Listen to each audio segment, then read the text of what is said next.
Monsieur le Président du jury, à la salle d'audience de la Cour supérieure des comptes et du contentieux administratif, la rhétorique s'était faite chère. L'éthos, le logos et le pathos étaient au rendez-vous. Il s'agissait de la phase finale de la 8e édition du concours national de plaidoirie sur les droits humains, une initiative du Bureau des droits humains en Haïti, BDHH. Avocats, étudiants venant de différentes facultés de droit du pays étaient tous présents pour cette phase finale où des idées magistrales se sont affrontées sous le regard d'un public réceptif et émerveillé. Le recours à la contrainte par corps en cas de non-paiement de la pension alimentaire, c'était le sujet de la première joute des demi-finales qui opposait Rougenski Laguerre, étudiant à la faculté de droit et des sciences économiques de Port-au-Prince, à Deniska Berlinda de l'école des droits des Gonaïves. Rougenski Laguerre, qui appelait des contres, a trouvé la bénédiction du jury et se hisse en finale.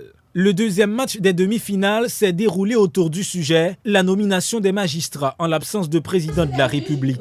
La candidate Placide Rubnadel de la faculté de droit du Cap haïtien a plaidé le pour et Volsi Dylan de l'université Quisqueya de Port-au-Prince a plaidé contre. Après délibération du jury, c'est l'étudiante Placide Rubnadel qui est sortie vainqueur et retrouve Rougenski Laguerre en finale. Les deux finalistes se sont affrontés autour du thème « L'intégration des sanctions internationales dans l'ordre juridique haïtien ». Rougenski Laguerre s'est donné à fond à défendre le pour et Rubnadel le contre. C'est une finale digne de son nom. Le débat était très houleux. Les deux candidats ont défendu avec maestria leur thèse. À la grande surprise générale, le jury a délibéré en accordant le titre de lauréate à Rubnadel Placide. Je proclame à la majorité la candidate.